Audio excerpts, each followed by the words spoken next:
সুপ্রিয় ষষ্ঠ শ্রেণীর শিক্ষার্থী, আজকের গণিত সেশনে তোমাদেরকে স্বাগত জানাচ্ছি। আমি মোহাম্মদ লিয়াকত আলী, সিনিয়র শিক্ষক গণিত, মাধবপুর উচ্চ বিদ্যালয়, লন্ডাঙ্গা, নাটোর। প্রিয় শিক্ষার্থী, আশা করি সবাই ভালো আছো। আজ আমি তোমাদের জন্য তোমাদের গণিত বইয়ের ভগ্নাংশের খেলা শেখানো অভিজ্ঞতার সেশন 5-এ গুণের অর্থ এই অংশটি নিয়ে আলোচনা করব। তাহলে চলো দেরি না করে আমরা শুরু করি। গুণের অর্থ। গুণের অর্থ কি? গুণের অর্থ বলতে আসলে আমরা কি বুঝি? এতক্ষণ কিন্তু ইতিপূর্বে কিন্তু আমরা ভগ্নাংশের গুণ করেছি। আসলে গুণের অর্থ আমরা কি শিখলাম? গুণের অর্থ কি ছিল? গুণের অর্থ হচ্ছে, আমরা যদি একটু চিন্তা করি তাহলে দেখো বলতে পারবো যে আসলে গুণের অর্থ কি। তাই তোমাদেরকে আমি একটু চিন্তা করেই বলছি যে তোমরা একটু চিন্তা করে বলো, একটা ভগ্নাংশ আমি লিখেছি এখানে 5/2 গুণ 3, এর অর্থ কি? একটু চিন্তা করো পূর্বের সেশনগুলির দিকে, অর্থাৎ গুণের সেশনটার দিকে একটু যদি আমরা দৃষ্টি দেই, মনোযোগ যদি আমরা ওই দিকে নিয়ে যাই, তাহলে আমরা একটু চিন্তা করলে বা ভাবলেই পেয়ে যাব যে সেদিন আমরা, অর্থাৎ গত সেশনে আমরা কি শিখেছিলাম। গত সেশনে কিন্তু আমরা শিখেছিলাম যে কোনো সংখ্যাকে কোনো সংখ্যা দ্বারা গুণ করতে হলে সেই সংখ্যাটিকে ততবার আমরা কিন্তু কি করেছিলাম, গ্রিডে দেখাইছিলাম যে পাশাপাশি ততবার আমরা যোগ করে দিয়েছিলাম। এখানে ঠিক একই কথা। গুণের অর্থ হচ্ছে কোনো সংখ্যাকে, অর্থাৎ যে যতবার গুণ করা থাকে যে সংখ্যা দ্বারা, ওই সংখ্যাটি ততবার যোগ করলেই গুণফল পাওয়া যায়। অর্থাৎ আমরা বলতে পারি যে যে সংখ্যাটি, অর্থাৎ এখানে যে ভগ্নাংশটি দেওয়া আছে 5/2, একে 3 দ্বারা গুণ, এই গুণটির অর্থ যদি আমরা খুঁজতে চাই তাহলে চলো আমরা একটু অর্থ খুঁজেই দেখি যে আসলে গুণের অর্থটা কি। এর অর্থ আমি আগে বলেছি যে অর্থ হচ্ছে যে কোনো ভগ্নাংশকে, শুধু ভগ্নাংশ নয়, যে কোনো গুণ যাকে গুণ করা হয়, যতবার যে সংখ্যাটি দ্বারা গুণ থাকবে সেই সংখ্যাটি ততবার যোগ করলেই আমরা গুণফল পেয়ে যাব।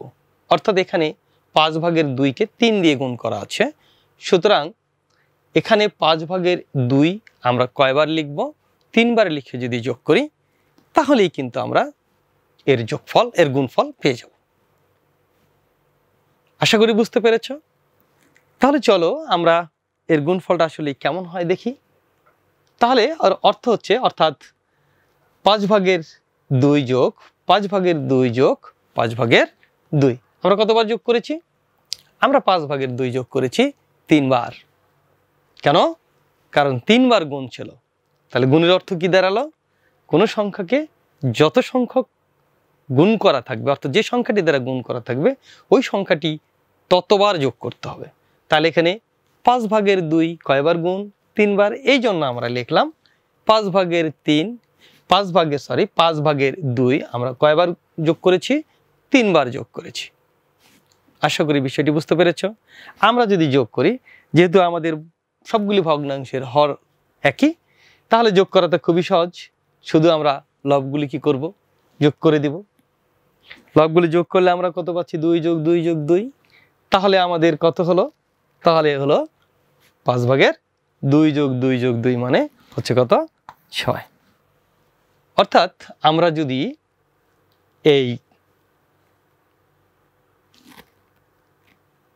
এটি একটি ভগ্নাংশকে যদি 3 দ্বারা গুণ করি তাহলে আমরা কিন্তু শিখেছিলাম কি, এই যে 5/6 যে আসলে আমার গুণফল সঠিক কিনা আমি আর একটু সত্যতা যাচাই করে দিই। দেখো আমরা কিন্তু শিখেছিলাম ভগ্নাংশকে পূর্ণ সংখ্যা দ্বারা গুণ। সেই ক্ষেত্রে কি করেছিলাম? নিয়ম কি ছিল? নিয়ম ছিল যে আমরা ভগ্নাংশের হর ঠিক রাখবো আর লবকে পূর্ণ সংখ্যা দ্বারা গুণ করবো। তাহলে 3 আর 2 গুণ করলে কত হয়? 3 আর 2 গুণ করলে 6 হয়। খুবই সহজ, আমরা কিন্তু গুণ করে দিলাম। দেখো আমার এইভাবে ফলাফল যা আসছে এইভাবেও কিন্তু ফলাফল একই আসছে। তার মানে কি? তার মানে হচ্ছে তাহলে এ কথা ঠিক যে গুণের অর্থ হচ্ছে কোনো সংখ্যা যত দিয়ে গুণ থাকবে সেই সংখ্যাটি ততবার যোগ করলেই আমরা গুণফল পেয়ে যাব। আশা করি বিষয়টি তোমরা বুঝতে পেরেছ। তাহলে এবার চলো আমরা অন্যভাবে সমস্যাটির সত্যতা আবার যাচাই করি। এবার আমরা চলো সেই গ্রিডেই চলে যাই। আমরা গ্রিড দিয়ে জিনিসটাকে একটু চিন্তা করি। দেখো আমি এখানে পূর্ণ জিনিসটাকে কয় ভাগে ভাগ করেছি? 1 2 3 4 5 5 ভাগে ভাগ করেছি। তাহলে এর একটি অংশকে আমরা অর্থাৎ একটা ঘরকে আমরা বলছি, আমরা এই একটা অংশকে বলছি এটা কি 5 ভাগের 1 ভাগ। তাহলে এটাও কি 5 ভাগের 1 ভাগ, এটা তো নিশ্চিত। তাহলে আমাদের এখানে রং করা আছে কতখানি? 5 ভাগের 2 ভাগ। তো 5 ভাগের 2 ভাগ আমরা গুণ করব কত? আমাদের গুণ করার কথা হলো 5 ভাগের 2 ভাগকে কত দিয়ে গুণ করব? 3 দিয়ে গুণ। তাহলে সেই জন্য আমরা বিষয়টি দেখো, তাহলে এই ঘরটাকে আমরা বলতে পারি কত? আমরা এই অংশটাকে বলতে পারছি তাহলে এটা একটি 5 ভাগের 1, 5 ভাগের 1 অর্থাৎ 5 ভাগের 1-এর একটি জোড়। তাহলে এখানে এর জোড় আমরা কয়টা পেলাম? এখানে 1 জোড়, এটি হলো আমার একবার গুণ। তাহলে এর সাথে আমার কয়টা জোড় হবে? আমার এরকম 3টা জোড় নিতে হবে, কারণ যেহেতু আমার সংখ্যাটি কত? 5 ভাগের 2 গুণন হলো 3। আমাকে তাহলে যেহেতু 3, তাহলে আমাকে 3 বার নিতে হবে। তাহলে আমি আরেকবার নেই। হ্যাঁ, দেখো আমরা আরেকবার নিলাম। তাহলে আমি জোড় পেলাম কত? 5 ভাগের 2 এর জোড় পেলাম কয়টা? আমরা এখানে পাইছি 1 জোড়, এখানে 1 জোড়, এখানে পেলাম 1 জোড়, অর্থাৎ 3 বার নিয়ে দিতে বলেছে, আমরা 3 বার নিয়েছি। তার বিনিময় দেখো আমরা এই দুইটার বিনিময় পেলাম 5 ভাগের 2 ভাগ। এই দুইটা আমরা পেলাম 5 ভাগের 2 ভাগ, কারণ 5 ভাগের 1 ভাগ যোগ 5 ভাগের 1 ভাগ 5 ভাগের 2 ভাগ। এখানে আছে 5 ভাগের 2 ভাগ, এখানেও আছে 5 ভাগের 2 ভাগ। এখন এই 5 ভাগের 2 এর অর্থটা তাহলে কি দাঁড়ালো?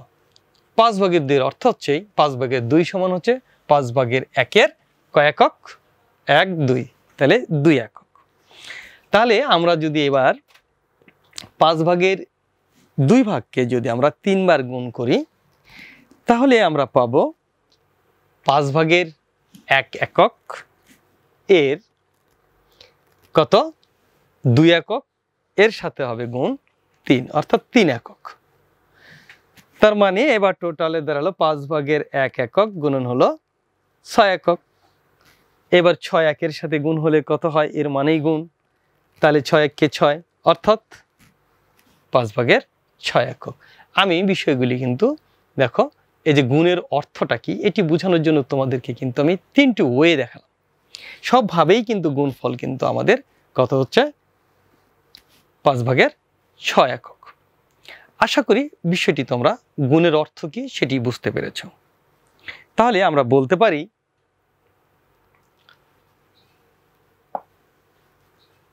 কি যে ভগ্নাংশের সাথে যদি পূর্ণ সংখ্যার গুণ করতে হয় বা গুণ করা হয় তাহলে গুণের সময় আমরা কি করব? আমরা বলতে পারি যে ভগ্নাংশের সাথে পূর্ণ সংখ্যা গুণ করার সময় মূলত ভগ্নাংশের লবের সাথে পূর্ণ সংখ্যা গুণ করলেই গুণফল পাওয়া যায়, হরের কোনো পরিবর্তন করতে হয় না। আশা করি বিষয়টি তোমরা বুঝতে পেরেছ। প্রিয় শিক্ষার্থীরা, এবার তোমাদের জন্য কিছু কাজ হচ্ছে তোমরা খাতায় গ্রিড আঁকবে। গ্রিডের মাধ্যমে তোমরা এবার এই নিচের গুণগুলি সম্পন্ন করবে। প্রিয় ফ্যাসিলিটরগণ, শিক্ষার্থীদেরকে এই একক কাজটি করার জন্য যথেষ্ট সময় দিবেন, প্রয়োজনীয় সহযোগিতা করবেন এবং সবাই যেন কাজে অংশগ্রহণ করে এবং সকলেই যেন কাজ করে সেই বিষয়টি নিশ্চিত করবেন। প্রিয় শিক্ষার্থীরা, আশা করি তোমাদের একক কাজ সম্পন্ন হয়েছে এবং তোমাদের দ্বারা উপস্থাপনও শেষ হয়েছে। এবার তোমাদের গুণের সাথে আমার গুণগুলি একটু মিলে নাও। দেখো আমি কিভাবে গুণগুলি করেছি।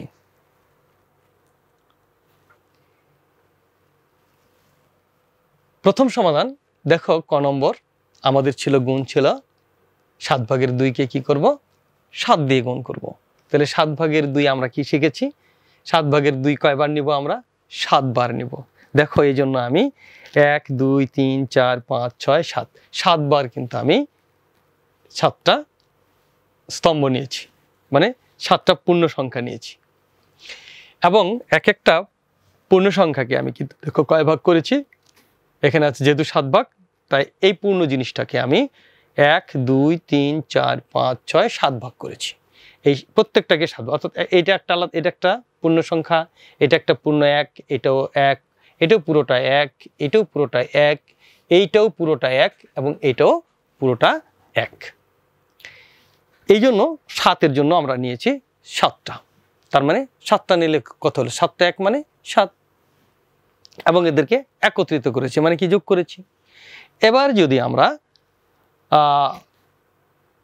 7 ভাগের কয় ভাগ, আমাদের আছে 7/2 ভাগ। তাহলে প্রত্যেক অংশ থেকে যদি প্রত্যেক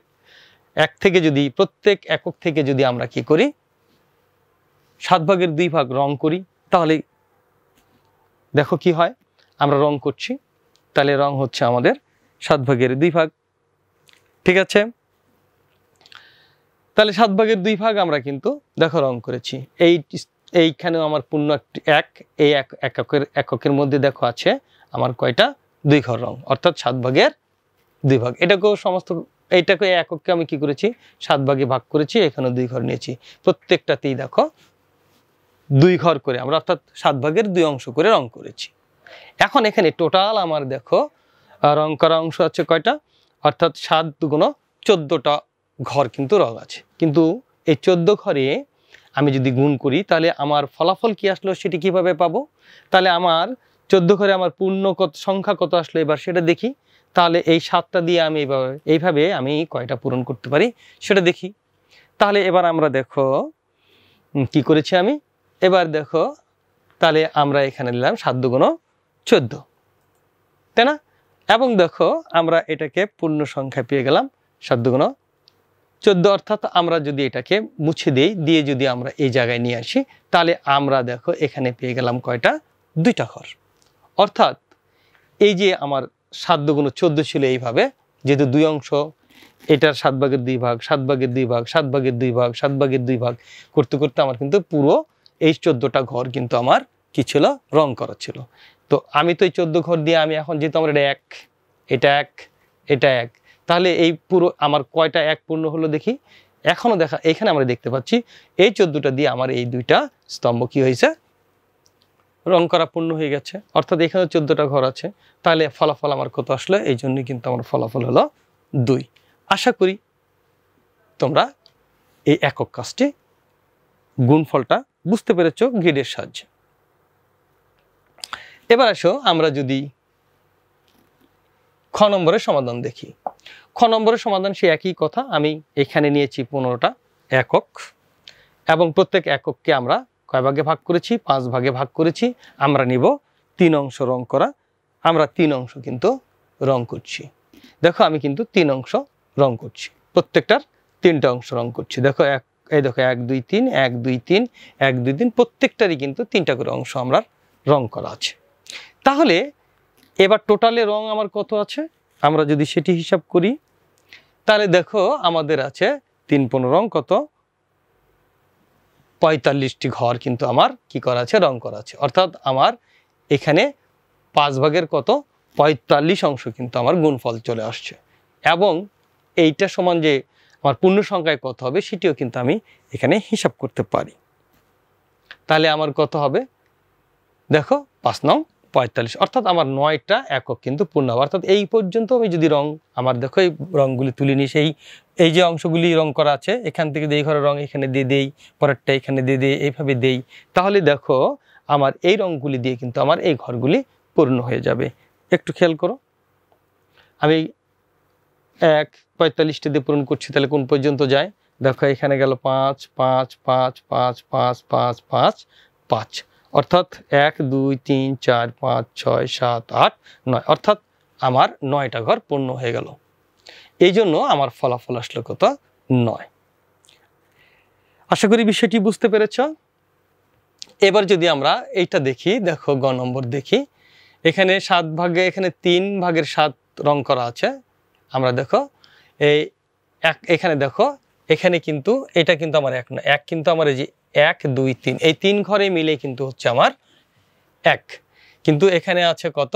দেখো 7, যেহেতু এটা অপ্রকৃত ভগ্নাংশ এই জন্য আমার একক গেছে 2টা, তার সাথে আরেক এককের একটা অংশ, অর্থাৎ সেটাই হচ্ছে আমার 3 ভাগের 7। প্রত্যেকটা 3 ভাগের 7 আছে কয়টা? টোটালে আছে 9টা। এই 9টা রং করা অংশ কত আছে?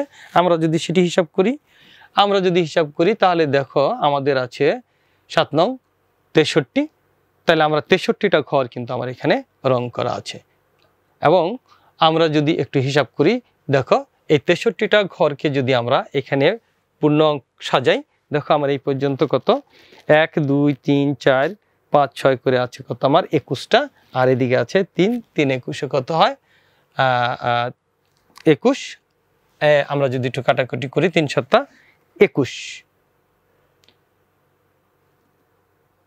তার মানে আমার দেখো 21টা কিন্তু আমার ফলাফল, অর্থাৎ 21 আমার হলো ভাগফল। অর্থাৎ 3টা মানেই কিন্তু আমার 1, 3টা ঘর মানে রং করা ঘর মানেই হচ্ছে কিন্তু 1। মনে রাখতে হবে 3টা ঘর রং করা মানেই হচ্ছে 1। একটু খেয়াল করো 3 ভাগের 7 কিভাবে দেওয়া আছে, অর্থাৎ 1 2, অর্থাৎ 2টা পূর্ণ আর একটা হলো আরেকটা অংশের হলো কত? 3, এটা একটার 3 ভাগের 1 ভাগ। এটাই হচ্ছে আমার কত? এটাকে যদি আমরা লিখি, দেখো আসলেই এই 7কে যদি আমরা 3 ভাগের 7কে যদি আমরা মিশ্র ভগ্নাংশ করি, তাহলে হয় 3 2 6। তাহলে দেখো এই জন্য পূর্ণ থাকবে 2 ঘর আর একটা থাকবে 3 ভাগের 1 ভাগ রং করা। এইভাবেই কিন্তু আমার ঘরগুলি রং করা আছে, এবং এই মিলে আমার টোটাল যে ঘরগুলি পেয়েছি, আমি পেয়েছি কত? 7 নং 63টি কিন্তু আমি পেয়েছিলাম। সেখানে 3টা করে ভাগ করে আমার কিন্তু পূর্ণ সংখ্যা দাঁড়িয়েছে 21টি। আশা করি তোমরা হিসাবটি বুঝতে পেরেছ। এবার দেখো 6 ভাগের 5 গুণ 8, তাহলে খুবই সহজ, সেটা তো আমি 8 বার নিব, 8 বার নিলাম। এবং পূর্ণ সংখ্যায় যদি এটাকে আমি প্রকাশ করি, তাহলে দেখো আমার আসে হলো, আমি এটাকে তাহলে 6 মানে 40 ঘর, দেখো আমি এটাকে পূর্ণ সংখ্যায় 6 ঘর হয়ে 1 ঘরে থাকবে কত? 6 ভাগের 4 ভাগ রং করা। তো দেখো আমার এখন এখানে আছে 6 ভাগের, অর্থাৎ পূর্ণ আছে কয়টা? 6টা, আর 1 2 3 4, অর্থাৎ আরেকটা ঘরের থাকবে 6 ভাগের 4 ভাগ। তাহলে আশা করি তোমরা হিসাবটি করতে পেরেছ। এবার গ নম্বরের হিসাবটি একটু দেখে নাও এক নজরে। এখানে তাহলে 3 বার নিব, 5 ভাগের 2, তাহলে 3টা যদি এক জায়গায় করি, তাহলে 3 2 6, অর্থাৎ 5 ভাগের 6। এটিকে যদি একসাথে করি, তাহলে একটা হবে পূর্ণ, একটা হবে ভগ্নাংশ। তাহলে সেটি দেখো, একটা পূর্ণ আর একটা হলো ভগ্নাংশ, হলো 5 ভাগের 1 ভাগ। এইভাবেও কিন্তু তোমরা হিসাব করতে পারো। প্রিয় শিক্ষার্থীরা, তাহলে আজ এ পর্যন্তই। গুণের অর্থ আমরা জানলাম। আগামী সেশন দেখার জন্য আমন্ত্রণ জানিয়ে তোমাদের সুস্বাস্থ্য ও শুভকামনায় এখানেই শেষ করছি। সবাই ভালো থেকো, সবাইকে ধন্যবাদ।